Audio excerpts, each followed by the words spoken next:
Ya bulungi ugamukya muganda atuli bulungi atwale tuli awo atwala amabe gatandise tambula ku social media atalaga gen results zikomyewo atenga ye mtu yali essala yo yosaba kukola DNA by the way yakitereza mti yali sala yange just it's my plan. Every child of mine I do a DNA for them. Yes, it's me my policy. Niwe ndiba mfunye omukyala ni muwasa njagala akimanye nti me I do DNA tests for all my kids. But how does the DNA, this was supposed to be private. It was between me and the mother of the child. But the mother of the child yagala obiteeka mu press. We all don't know goal jabala oba kikyaliko kyekimuteesa DNA mu mawulire n'andicodinga okyegeera ffenna tetumanyi what the goal is naye nze sigana nk'omwana ne mu audio zimawulire zitambula zabalaga nti mbadde nga ndabirira omwana temwaziwulira nga maama wakkiriza mbona weerezaako ssente mbadde nga nzija olaba omwana. So what is the mother of the child trying to prove? What is it? Because maama ki afaayo nnyo eri omwana we akwata DNA imprint kuba tubadde mu room omusawo n'amunyonyola disadvantages of sharing that DNA imprint to the media. N'amugamba one, omuntu bw'akola omusango ng'ayagala kumframing oba omwana asobola because ezo DNA abasirikale ze bawandiika kati ye akutte DNA ya imprint yange n'omwana n'agiteeka online kyokka nga bamunnyonnyodde disadvantage of that nga tuli ffenna.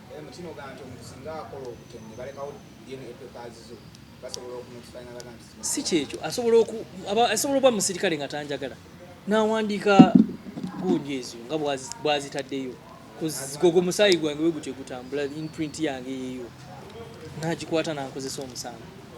So omuntu atuuka ku level eyo nga bakunnyonnyodde ekintu ekizibu ekiri mu ekyo n'okikola mutandika mutya okumukkiririza mmwe ng'abannamawulire ku bintu byonna byanjogerako bishegera bakunnyonnyodde haamu eri ekintu kino ky'okoze eri omwana ne taata w'omwana. So what is her aim? Kiki kyasinga okufa? Ayagala kwonoona linnya lyange kundabisa the same person gwayagala because I'm still taking care of the kid and I've not stopped because he's my kid. So kiki kyafa ayagala kundabisa. What is the aim? Everyone doesn't understand it because tubadde mu room omusawo n'amunnyonnyola obuzibu bw'okukwata olupapula olwo amugambye waakirigamba abantu nti omwana wa Bruno oba kwata wansi results kebera wansi wawandise nti Bruno is the biological father of Seth oba clearing okuba ekifaananyi eno waggulu awali blood samples abwe toteekayo akutte bukwasa awali blood samples affe n'ateekawo nga bamaze omunnyonnyola obuzibu obuli mu kintu ekyo. Alatika because ebintu byonna byakola alinga agenda mwina live gye mwalabe ya MC Rich bwe yaliko naye maama ki alumirirwa taata w'omwana agenda n'ayogera ebintu byayogera. Mugende munoonye live ya Rich muwulire banaye njagala mubeere bantu bakulu nga mujajinga ebintu bino. Njagala mubeere bantu bakulu nkimanyi temutera nnyo owuliriza basajja the boy child but nyambe nti bantu bakulu nga muwuliriza ebintu bino. Maama kinga omusawo amaze okunyonyola obuzibu obuli mu kukwata imprint DNA ya blood samples o taata n'omwana wo n'oziteeka ku social media. Omuntu asobola okumframinga makonti nabbye ssente n'aprinting olupapula nga luliko ki DNA eyo siina wembyegana kubanga yeyo DNA yange era banzijako omusaayi yeeyo tabazeemu mwana yo bw'aliba akuze Sith bw'aliba akuze oba bajja mu framing kubanga eyo DNA omwana tegenda kyuka tabibazeemu naye ng'omusawo yamunnyonnyodde the disadvantages of doing that. Yoyo omuntu gwe muli mukuwuliriza agamba nti I'm a bad father. Ekyokwagala si kikulu olina okuba nga oli muzadde. Nina ebintu bye mmanyi ku Vanessa wemukera n'embiwulira abantu eyo Sanchez anjulira kuba mukwano gwange bisobola omuswaza ne bimulabisa, but I've not said them because I respect that she's the mother of this boy and he's my boy. Gwe sinaba nakwegaanako omwana. Oyinayo interview mako gye wawulira nga neegaanya omwana oyo ne bwe ziba audio za recordings, oyinayo eraga nti siraba mwana oyo simutwala nkonga wange. Nze gwagamba nti omwana si wange, lwaki nzija nendaba omwana, lwaki mbadde nga nzija nendaba omwana? Ye mwana kyo wange gwe nsasulira hospital bills, mwana kyo wange gwe nkwata sente ne nzikuwa okoleza business, mwana kyo wange gwe nkwata sente za upkeep ne nzikuweereza ku simu, mwana kyo wange gwe nkwata ne gamba mutuume erinnya bweriti, gwogamba gwe ngamba nti si wange. Kibayita okuwaayiriza. Mukozese, tesagala mukozese emotions nga mujajinga ebintu bino, njagala mukozese obwongo wammwe mujajinge. Nze gwagamba ndi tata mubi, nzijawo omutima ogukwata sente zange ninzikuwa okole business, nisikomaoko ninkutwalira ninkwata nga nti omwana ono omutwala mu ddwaliro B, muteeke mu ssomero bweriti, mu ddwaliro bweriti ddungi, kyokka neero mu ddwaliro gye nkuba mumutwala nga nsasulayo bulungi. Bruno ye yali akiraiminga mbu obuvunaanyizibwa bwo tebukoma ku ki okulaba kutwala mwana mu ddwaliro, naye waliwo responsibilities endala. Nga ki ezisinga oweereza omwana wempereza upkeep, wenkuwa upkeep, lwaki oyagala byonna nze aba abikola? Omwana wa musajja yeka, maama w'omwana bwe mba nsasudde bill za hospital nkuwaddeko akasente obwa upkeep obwo, kuba bwe tabubala taswa nabwo bagamba waliwo obusente bwe nnoweza emitwalo 5, 6, 7 bungi, nenze sobola kukwera kumakya nenkwata print out ya mobile money mbu zino ze sente zinali mpeereza Vanessa. Byakisiru because omwana wange I have to do that.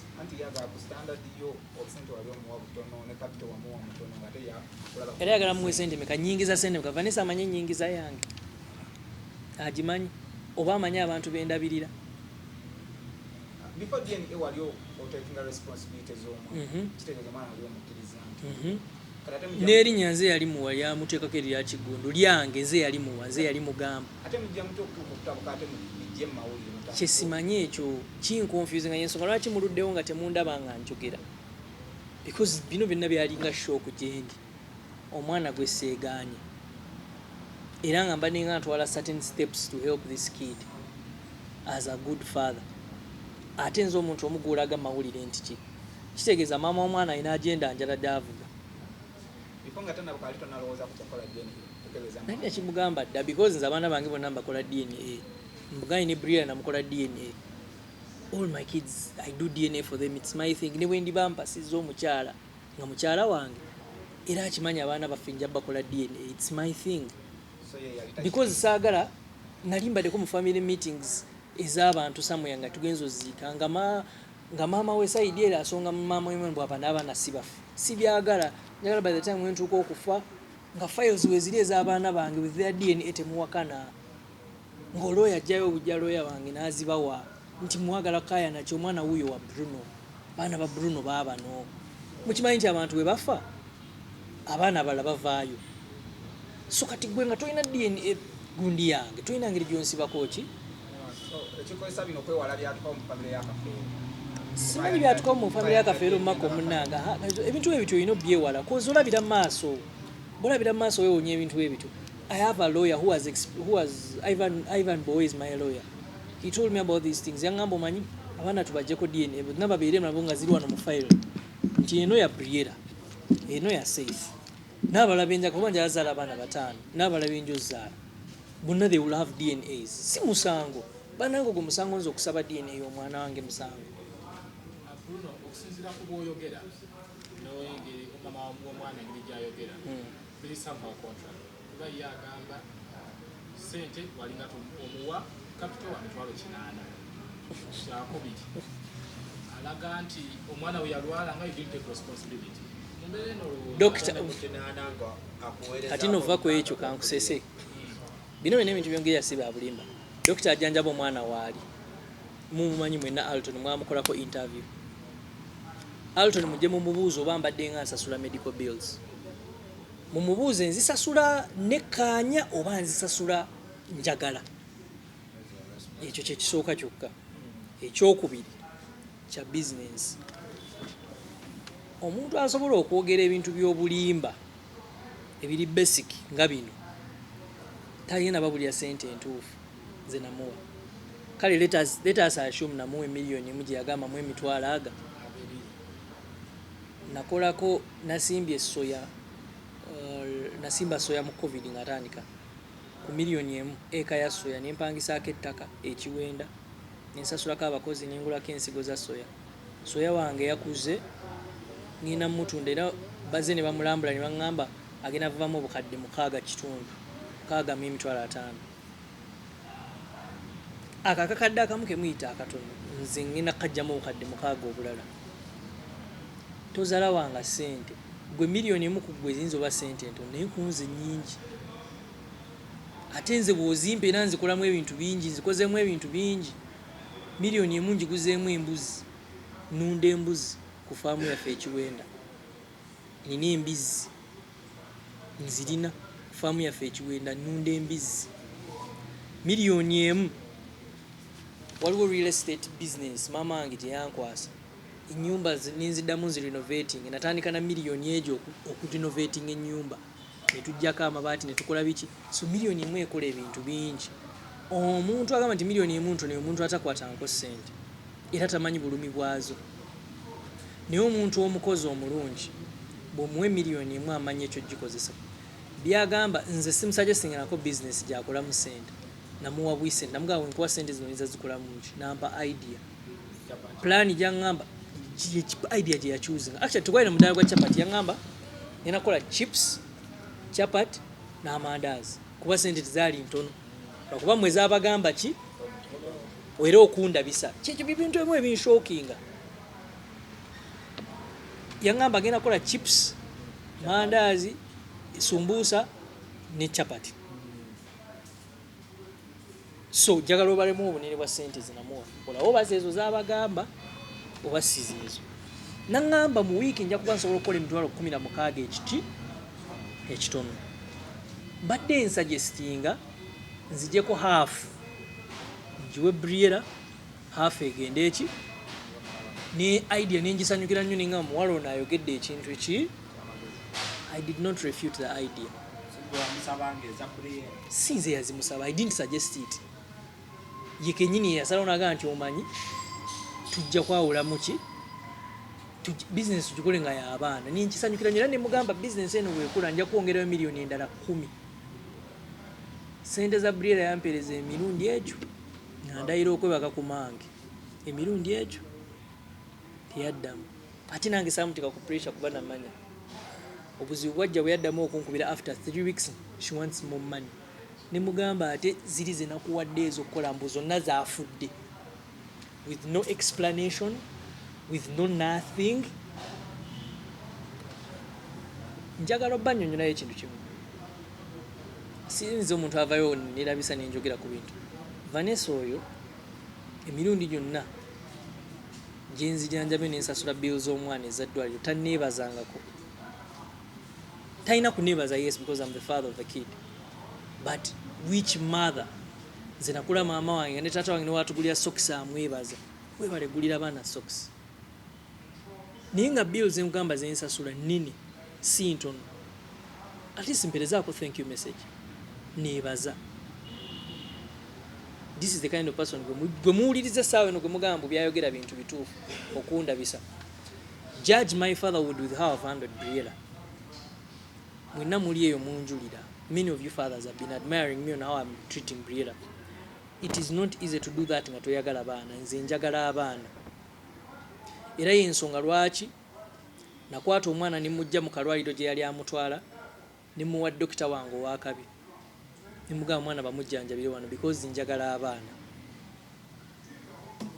Oshegeera omwana oyo akalwaliro gye yali amutwala baali bamukuba eddagala ly'aniya. Ne mugamba omwana musoke mu mukebere. Ne mutume wa dokita wange. Dokita tugenda okukebera omwana ng'omwana si mulwadde w'aniya. Yali bacterial infections ebyo yagamba case mbu namugamba mbu environment chafu. Nalina complaininga ng'omuzadde omwana wange nze gwe bagamba atafaayo. Omwana wange nalina complaininga ng'omuzadde nalina bagamba nti omanyi lwaki omwana wange alwala bw'ati mukyuse ku hygiene kyusa ku hygiene kubanga dokita agamba ekimulwaza bukyafu kyusa ku hygiene nze gwagamba atafaayo okitegeera so bino ebintu byonna njagala omuntu atule wansi mufumiitirize nga bannamawulire nammwe abalaba channels za Mako ne Kookie Sanchez mwenna even these other channels zendiko njagala mufumiitirize bulijjo temumpulirako nga njogera nsirikidde ebbanga ddene naye ekintu bwe kivuddeyo nti Vanessa akyalinze empapula za imprint ya DNA yange n'ey'omwana. Vanessa has no respect for this kid and for me as the father of the child. Era tafaayo ku mwana kubanga dokita amunnyonnyodde ensobi eri mu kusharinga DNA imprint yange n'ey'omwana online. Dokita amugambye ekifaananyi oba okikuba nga yagasharinga online kuba wansi wano that Bruno K however is the father of Saith. Ate nange Bruno K sinnaba kwegaana ku Saith simwegaanangako mbadde nga mulabirira era ngina sigala nga mulabirira kuba mwana wange. So what is Vanessa's point? What is he trying to prove? Ayagala kufunira kuba wakabi. It is looking like that because when bank ugambye nti I'm providing nga nkulaze that I'm providing tugenze mu DNA doctor akugambye tokwata party ya waggulu kubanga eyo information eri sensitive buli wokwata nonyonyola omusayi gwa Sanchez n'oguteeka ogenda framing sa Sanchez misango nze nina abantu bangi abatanjagala omuntu osobola okera ku macha natta omuntu nawa DNA musirikale n'abasasula ne bakola DNA yange agikuta agitadde online tabaze na DNA ya mwana muto talina privacy ya mwana we gwawe ta respecting mwana oyo bayinza n'okuvaayo omukyalo omulala agamba nina omwana wo DNA ezo okifuna oba Bruno byonna tabifuddeeko oba ekiruma Vanessa nti ayagala Faith naye omuteeke mulayimulaiti nga plea ekyo twakyogerako yakiŋŋambako lumu era bimu ku bintu ebyatucyankalanya namugamba don't compare young children. These are two different kids. One has sympathy because she lost her mother. Bantu bamwagala nnyo. Ne mugamba gwokyaliwo. Oli mulamu, lira mwana munaku talina maama we. Nakimunnyonnyola. Nakimugamba that this kid does not have her mother. Nenkimunnyonnyola nga ndowooza njogera n'omuntu omuki omukulu ategeera. Ebintu bino binnuma we mba mbyogera nako. Natirwa kwanza ni musajja zizo akuddawo nti ate nkaabi oba kiki. But mulaba pain in my eyes when I speak about these things. Nti omuntu bayimiridde to try and destroy my name. But I'm the same person she wants help from as the father of the child. Destroying my name with lies. Talina record walaga nti neegaanye omwana. Nina right ng'omusajja okugamba nti mbuusabuusa. But sikigenda kulabirira mwana. Nja mulabirira. Because tuli basajja wemba nebazeko nayo emirimu ni right ebuusabuusa. Nenga nayo manyi namwe ebinne tewali buzibu. Twegende mu maaso nkuwa ssente zange nkuwa biro kyegeera. Oba Vanessa kyali asuubira nga kyali kisukako ekyokubeera taata w'omwana baali amanya agenda muwasa kuba atuukisa n'agamba bamukolako body shaming wamusanga alina figa ye kati yamala okuzaalira omubiri ne guyiikayiika yeye subject nga ku body shaming mbuuza lwaki namwegayirira that day before her friend shared Seth's picture nimugamba for the sake of the kid gy'omwana ku media gamba mukwano gwa gy'ekifaananyi kya Seth ng'ebintu binaba getting a viral because I care about the kid. Nenga mumulowooza kambabuze golowooza nti amawulire we gankuba nso nalekerawo okuyimba nze ekinnuma ye mwana kuba mwana wange otegeera mwana wange kati odidde DNA imprint y'omwana wange okitadde online ng'ate omusawo yakunnyonnyodde obuzibu obuli mu kusharinga imprint y'omwana osse privacy y'omwana yonna Vanessa ogisse n'omusayi gwe ogutadde online. Oluvannyuma lwa DNA okuggwa amaze okumpanira gwe taatawo custody mugenda gikola muti ogenda mulabanga tewali agenda mujjako mwana. I'm going to stay in touch with the kid, helping the kid as I've been doing, providing as a father. However, I have rights as a father to question the kind of lifestyle the mother of the child lives. Because Saith is innocent, he's a young boy. I have every right to question it. I'm the dad. I have to. Check it. Bruno nga DNA egenda okukolebwa waliwo audio ezalinkinga nga oba sisitawo ng'amugamba nti okukola DNA olina okukkiriza omwana atwalibwa ekiwenda wabula si gwagenda okubeera naye ekyo wanyiwa sista wange yakimugamba because we bayogera ne sista wange prior before they sat as women nze yaba connectinga n'oba connectinga nze no gwagamba eyeegaana omwana nze yabakwata nimba connectinga nagamba sista wange ninayo omwana omuki omulenzi njagala muwulirize stories zino mubeere na ya meeting atya sista wange ani yamu meetings so lwaki mugamba nti neegaana omwana bannaye mubeere nga n'ekisanga before you judge people nze yaba connectinga ne sister wange ningamba sister wange meet because sister wange is the most important person in my life after my parents there is my sister kale ngovuddeko n'abaana bange because the protocol is my kids my parents then my sister wanga sister wange yankuza shegera nimba meetings ani mugamba era sister wange omuntu yena agamba nti alina omwana wange atamanyi sister wange aba alimba buli muntu agamba naye omwana wange ameetinga sister wange ekyo kyekikukonfaminga nti okkiriziddwa ewaffe n'omwana tukoze eki enjuma tukwaniriza n'erinnya lyalina kigundu ani yalimuwa kubanga Vanessa yali yamutuma kisaaki nimugamba abaana b'enkima tebabayita bakisaaki muwe erinnya yekigundu nze gwagamba eyeegaana omwana motive ya Vanessa agitunnyonnyole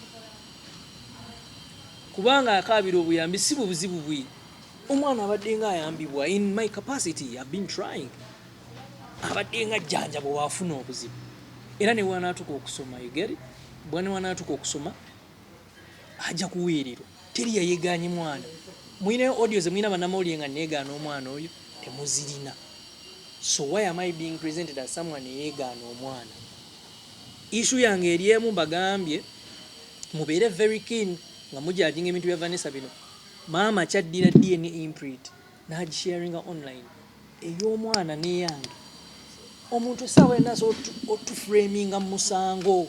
So should we say that the boy child has not been given a fair hearing? We should also call that, we should also, remember mutsazewo muso presenting abwe muto. However, me I'm fighting for, I'm trying to tell you, let them not present me as a bad father. Because I'm not. I love children. I am very responsible. She has called me sometimes at their home. Mbomwana akaaba nnyo yeetaaga taata wa mukwatemu nenvuga emmotoka ninzijja nze gwagamba atali responsible njagala akyegaane nenvuga emmotoka ninzija ninsitulamu omwana nze atali responsible oyo mwana namwagala from day one because I love kids and I love him. However, I'm fighting for his protection, which Vanessa is not doing. Akutte imprint kubanga ebintu byafulumye dda mawulire so njagala nammwe Sanchez Mako n'abala mukwate imprint ezo muziraga abantu kyakoze ngenda ku tweet ya case atadde imprint y'omusaayi gwange n'ogw'omwana ku online. Anyone can frame us. Then what is your next course of action for that? I am going to speak to my legal team. We find out. Naye the fact that kize nti Vanessa ye maama w'omwana, so we're taking a legal action, you are affecting the mother of the child and the child. But ekintu kyakoze mazima ddala kyabadde alina okukola ba doctors online mumbuulire kituufu yoyo omuntu gwomuwuliriza kati alimba about me mbu I'm irresponsible. Me and how who has shown signs of irresponsibility. Me and how who has done that. In the first place, who linked the information of the DNA to call a DNA? It was an agreement between us as parents. She recorded me, she put it out online. So who is responsible between us two? Ani ayagala okozesa this situation okufunamu nti tayamba mwana si kyaliko si ye issue ye ali ku bibye birala byaliko si kya mwana ushegere. Bruno oli mu state chini nazaala mama Vanessa. Yeah, Mama Vanessa is a very good woman. Mulokole, talina buzibu, taninaako buzibu. Even the way she speaks to me mumuwulira. We have never met physically, but we have talked on phone. Okitegeera? Because ne Vanessa tantwalangayo wa maama we. Birungi nnyo ebisinga tankwatangako nandaga maama we. Omwana amundeetera ku kkubo. Tangamba nti vugako ewaffe ogende olabewo. So am I the irresponsible father here? You get it? All the times angamba tusisinkane wali ku ddwaliro. Tusisinkane wano. Tusisinkane wali. Si kiro, we have always met during day. Okulaba omwana, I see him during day because he's a young kid. Yeah. So sisisinkana nko mama Vanessa, but we have talked on phone. But tugenda musisinkana with my family, we have that plan. I've talked to my big brothers, Maurice, everyone. We have planned that because this is our child and we need to take things forward. Bruno bloku n'ebizibu babiddwalinga nnyo mu Farida. Lwaki bamutambulizaako nnyo biboobera nga bakuba mu social media tebakikugabatiza ku Mbadanza abafarida yetu mujje mu interview ne kubanga talina mukazi wa talina kizibu kyonna kye yakoze. Obuzibu bwa Farida buli obu mutima gwe mulungi. Kyekimu draggings. Tuyina abantu bangi abatukuzizza. Actually nze nina ba uncle bange baakuza abaana nga si be bazaala. It's exactly what Farida does for everyone, not only Mike, Briella or anyone. Okay. Mbeera eno yonna ya Vanessa. okuba nnyo omuntu w'omutima omulungi kikuteesa abantu ababi. Nze nyambye abantu ne baneefuulira. Oscar mwamulaba namuyamba n'agamba mbuna naye nga mazima ddala nabba Oscar. Teyadda naye yeetonda. So kati mugenda mutya ne muwuliza story nga zino bwe ziti ez'aba Vanessa. Nkuwadde my side of the film. Njagala otuule ng'omuntu alina amagezi olowooze. Nze omuwala nsisinkanira ku kkubo tandaga nga maama takifrontinga nga nako jangu tugenda olabe maama wange. Omwana amundeetera ku kkubo buli kaseera kati nze ali responsible. Right, that's right. Bruno, tugenda mu weekend, omwana tumwaniriza mu kika ky'abenkima. Emikolo gigenda kukolebwa over the weekend. Ebyo byaffe nga abenkima byo bimanyi. Twasaze ente, tugenda sala ente nga ffe abenkima. Ab'ekika kyaffe abenkima. Ffe tetwegaana nko baana, tetwegaana abaana, twagala nnyo abaana. Ekisooka njagala okwebaza family gye nvaamu baagala abaana nga nze. So tetwegaana ko baana, tetumwegaana nko Safe. Nga mu abanamawulire mbadde nga mukipresentinga. N'oyo Vanessa nga bw'abadde akibalaga mbu tumusana neegaana omwana. Oba omuntu yeegaana omwana yakuwa ssente z'okukola ebintu ebimu. N'abeera nga afaayo nnyo ku health y'omwana. N'amuwa n'erinnya. Bano abantu beere behind agenda ya Vanessa gy'avuga. Because bakimanyi what I'm going through. Ate bannange muganda wange Keizi kimanyi kuoli. Keizi yogera amazima. Njagala oyogera amazima oba ninako obuzimuzi ate mbadde nga ndikyaliwo manyi you're my friend. Because when Keizi lost his mom, I kept calling him to find out how he's doing. I care about him. Keizi simuyitangako buli omusanga mubuuza. But it's so kinpatabinga nnyo wendaba omuntu nga muganda wange Keizi okubanga ekintu yakipikamu ate tatekinze my side of the but nze I love everyone. I have no problem. Kyenjagala mumanye is bambi have respect for these kids. Both my kids, have respect for them, have respect for Briella, have respect for Vanessa. I mean for Saith. Vanessa and your friends, respect the kids' privacy. Begairidde. Respect the kids' privacy. Omwana oyo ali very innocent. Kintu kye mukoze ne mukwata imprint y'omusaayi gw'omwana ne mugiteeka online, it's very, very wrong. You are not giving that boy you're not doing him any justice. You've set him up. Abantu bamuframing, abantu ochegeera. Because ochikoze for these few likes you'll get. And this story will last for a week. But then what happens afterwards? You remain the mother of this kid. Private. Omuntu wemba nsazeewo nga nsazeewo balaga omukazi nja mubalaga. Naye mulekera okukuba amawulire amabi agalemesa abawala okujja gye ndi. Maybe it's very bad because there are girls who would want to be with me, but because they are seeing this kind of stories, zemufulumya, tebaagala kunzaalira, and I'm a very good dad. So mulekera okukuba amawulire amabi njagala mudiiginge mmwe kennyini bannamawulire muli bazadde Sanchez oli muzadde njagala weebuuze maama kyakwata DNA imprint y'omwana n'agiteeka online n'agiwa abantu bagiteeke online ng'afaayo eri omwana we abantu bano bazadde mu bantu ne babakolako DNA ekigera tebakwatanga DNA imprint kyenkugamba yandisharinze wansi omusawo kyagamba nti based on what we have had 99 point this the kid is the ekigera naye akutte section ennyonnyola omusaayi gwaffe engeri gye gutambula n'omwana n'agiteeka online which is very bad, very unprofessional. Nze nsinga kulumira na kusaidi ya mwana kubanze ntobye n'ensinga omuntu omukulu wano nawe ntuuse mbadde nga munjogerako mu bannamawulire but omwana oyo omuto yoyo maama gwe mugamba afaayo oyo Vanessa